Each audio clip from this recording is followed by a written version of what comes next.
ओम नमः शिवाय। हमारे YouTube चैनल मंगलमय जीवन में आपका स्वागत है। आज के वीडियो में आप श्रावण मास मातम्य के 7वें अध्याय की कथा का श्रवण करेंगे। आज के वीडियो में आप जानेंगे कि मंगला गौरी व्रत कब रखना चाहिए, इसकी विधि क्या है और इसकी व्रत कथा क्या है। भगवान शिव जी का ध्यान करते हुए आज का वीडियो शुरू करते हैं। भगवान शिव जी सनत कुमार से कहते हैं कि अब मैं भौम व्रत का उत्तम वर्णन करूँगा, जिसके अनुष्ठान करने मात्र से वैधव्य नहीं होता। विवाह के पश्चात 5 वर्षों तक यह व्रत करना चाहिए। इसका नाम मंगला गौरी व्रत है। यह व्रत पापों का नाश करने वाला है। विवाह के पश्चात पहले श्रावण शुक्ल पक्ष में पहले मंगलवार को यह व्रत आरंभ करना चाहिए। केले के खंभों से सुशोभित एक पुष्प मंडल बनाना चाहिए और उसे अनेक प्रकार के फलों तथा रेशमी वस्त्रों से सजाना चाहिए। उस मंडप में अपने सामर्थ्य के अनुसार देवी की सोने की मूर्ति अथवा धातु की मूर्ति स्थापित करके 16 तरह की चीज़ों से उसका पूजन करना चाहिए। 16 दूर्वा, 16 चावल से तथा 16 चने की दालों से मंगला गौरी नामक देवी की पूजा करनी चाहिए और 16 बत्तियों से 16 दीपक जलाने चाहिए। दही तथा भात का नैवेद्य भक्तिपूर्वक देवी को अर्पित करना चाहिए और देवी के पास ही पत्थर का शिल स्थापित करना चाहिए।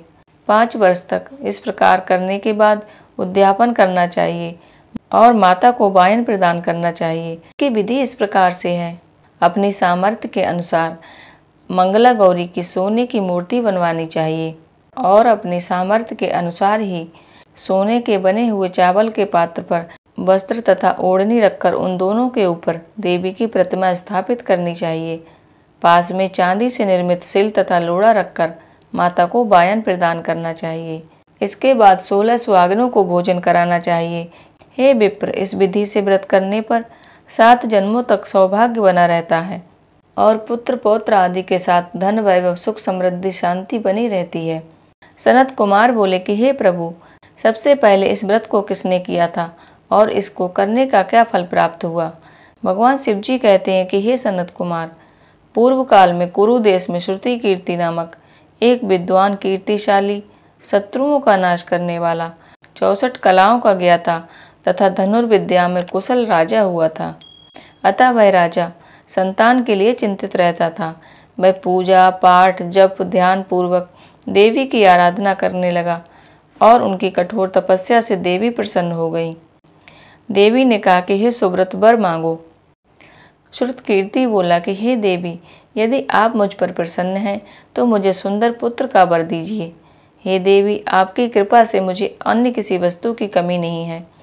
उसका यह वचन सुनकर पवित्र मुस्कान वाली देवी ने कहा, हे राजन, तुमने अत्यंत दुर्लभ वर मांगा है, फिर भी कृपा के वश मैं तुम्हें अवश्य दूंगी।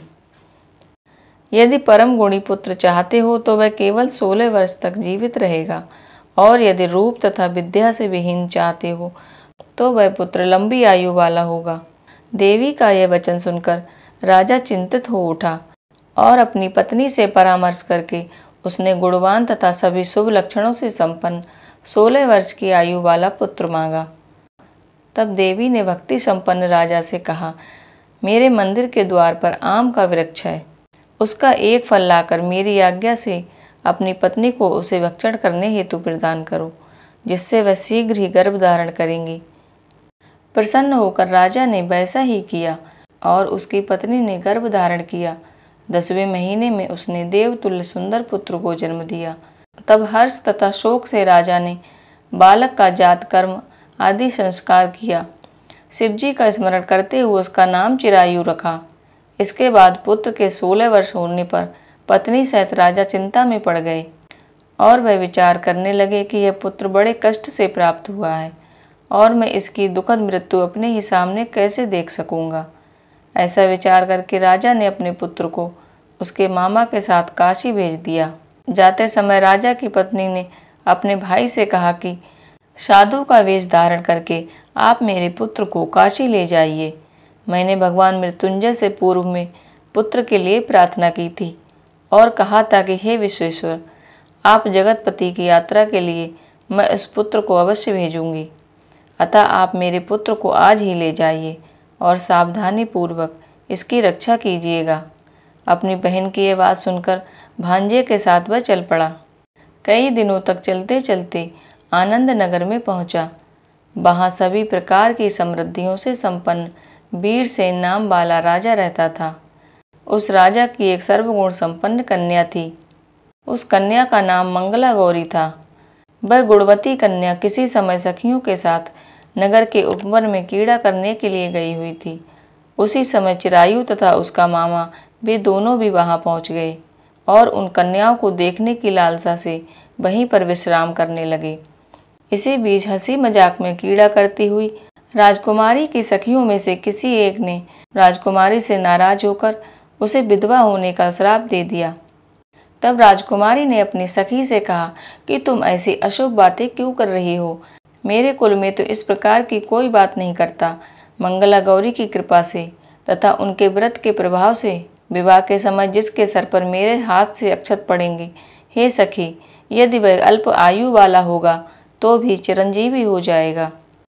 इसके बाद वह सभी कन्याएं अपने अपने घर चली गईं। उसी दिन राजकुमारी का विवाह था। राजकुमारी का विवाह सुकेतु नाम वाले किसी राजा के पुत्र से निश्चित किया गया था। वह सुकेतु विद्याहीन, कुरूप तथा बहरा था। तब सुकेतु के साथ आए हुए उन लोगों ने विचार किया, इस समय कोई दूसरा श्रेष्ठ वर ले जाना चाहिए और विवाह संपन्न हो जाने के बाद वहां सुकेतु को पहुंचा देंगे।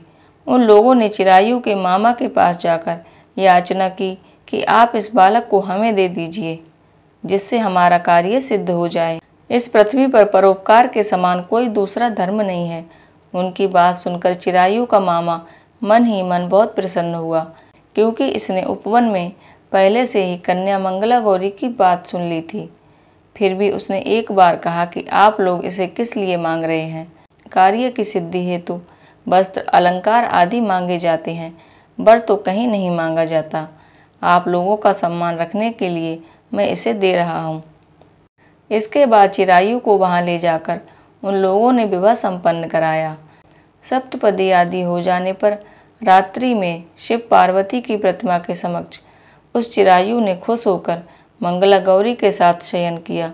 उसी दिन चिरायु के 16 वर्ष पूर्ण हो रहे थे और आधी रात में साक्षात काल सर्प रूप में वहां आ गया। इसी बीच संयोगवश राजकुमारी जाग गई और उसने उस महासर्प को वहां देखा और वह भय से व्याकुल होकर कांपने लगी। तभी उस कन्या ने धैर्य धारण करके 16 उपचारों से सर्प की पूजा की और पीने के लिए उसे दूध दिया। उसने दीनता भरी वाणी में उस सर्प की प्रार्थना और स्तुति की कि मैं उत्तम व्रत को करूं, जिससे मेरे पति जीवित रहें। ये जिस तरह से चिरकाल तक जीवित रहें, आप वैसा कीजिए। इतने में सर्प वहां एक कमंडलू में प्रवेश कर गया और उस मंगला गौरी ने अपने कंचुकी से उस कमंडलू का मुंह बांध दिया। इसी बीच उसका पति अंगड़ाई लेता हुआ जाग गया और पत्नी से बोला कि हे प्रिय, मुझे भूख लगी है। तब वह अपनी माता के पास जाकर खीर, लड्डू आदि ले आई और उसके द्वारा दिए गए भोज्य पदार्थ को उसने प्रसन्न मन होकर खाया। भोजन के पश्चात हाथ धोते समय हाथ से अंगूठी गिर गई। तांबूल खाकर वह पुनः सो गया। इसके बाद मंगला गौरी कमंडलू को फेंकने के लिए जाने लगी। उस कमंडलू में से बाहर की ओर जगमग करती हुई हार कांति को देखकर वह आश्चर्यचकित हो गई। घड़े में स्थित उस हार को उसने अपने गले में धारण कर लिया। इसके बाद कुछ रात शेष रहते ही चिरायु का मामा उसको आकर ले गया। इसके बाद वर पक्ष के लोग सुकेतु को वहां ले आए। उसे देखकर मंगला गौरी ने कहा कि यह मेरा पति नहीं है। तब उन सभी ने उससे कहा कि हे शुभे, तुम यह क्या बोल रही हो? यहाँ तुम्हारा कोई परिचायक हो तो उसे हम लोगों को बताओ, जिसने रात्रि में 9 रत्नों से बनी अंगूठी दी है। उसकी उंगली में से डालकर निशानी देख लें। मेरे पति ने रात्रि में मुझे जो हार दिया था, उसके रत्नों का समुदाय कैसा है, इस बात को यह बताए। यह तो कोई अन्य है। इसके अतिरिक्त रात्रि में आम सींचते समय उनके पैर पर कुमकुम लग गया था। वह मेरी जंघा पर अब भी विद्यमान है। उसे आप लोग शीघ्र ही देख लें। साथ ही रात में आपस में जो बातचीत और भोजन आदि जो कुछ किया गया था, उसे भी ये बता दे, तब निश्चय ही मेरा पति है। इस प्रकार मंगला गौरी का वचन सुनकर सभी कहने लगे ठीक है, किंतु जब एक भी बात ना मिली तब सभी ने सुकेतु को उसका पति होने से इनकार कर दिया और वर पक्ष वाले जिस तरह से आए थे उसी तरह से चले गए। वर पक्ष के लोगों की बातें उन्होंने अपने कानों से सुन ली। किसी अन्य वर को वर के रूप में लाया गया था। तब उन्होंने अपनी कन्या को पर्दे के भीतर बिठा दिया।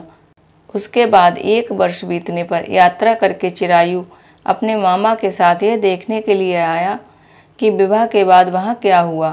तब अंदर से मंगला गौरी ने उसे देख लिया और वह अत्यंत प्रसन्न हुई और अपने माता पिता से बोली कि मेरे पति आ गए हैं। राजा ने अपने सगे संबंधियों को बुला वर को पहचान कर कन्या के साथ उसका विवाह कर दिया। इसके बाद राजा वीरसेन ने वस्त्र आभूषण आदि देकर अपनी बेटी को विदा किया। उसके बाद कुल को आनंदित करने वाला वह चिरायु पत्नी तथा मामा को साथ लेकर सेना के साथ अपने नगर पहुंचा। लोगों के मुख से उसे आया हुआ सुनकर उसके माता पिता को विश्वास नहीं हुआ। इतने में वह अपने माता पिता के पास आ गया और स्नेह से परिपूर्ण वह चिरायु भक्ति पूर्वक उनके चरणों में गिर पड़ा। तब अपने पुत्र का मस्तक चूमकर उन दोनों ने परमानंद को प्राप्त किया। पुत्र वधू मंगला गौरी ने भी सास ससुर को प्रणाम किया। तब उसकी सास अपनी पुत्र वधू को गोद में बिठाकर सारी बात प्रसन्नता से पूछने लगी।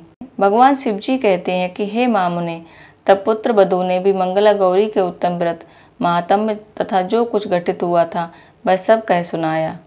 हे सनत कुमार, मैंने आपसे इस मंगला गौरी व्रत का वर्णन किया। जो कोई इसका श्रवण करता है या इसका पाठ करता है उसके सभी मनोरथ पूरे हो जाते हैं, इसमें कोई संदेह नहीं। सूत जी कहते हैं कि हे ऋषियों, इस प्रकार शिव जी ने सनत कुमार को यह मंगला गौरी व्रत बताया और उन्होंने सभी कार्यों को पूर्ण करने वाले इस व्रत को सुन महान आनंद प्राप्त किया। इस प्रकार श्री स्कंद पुराण के अंतर्गत ईश्वर सनत कुमार संवाद में श्रावण मास मातम मंगला गौरी व्रत कथा 7वां अध्याय यहीं पर पूर्ण हुआ। माता गौरी का आशीर्वाद आप सभी पर बना रहे, आप सदा अखंड सौभाग्यवती रहें। इसी कामना के साथ आज का वीडियो यहीं पर समाप्त करती हूँ। ओम नमः शिवाय।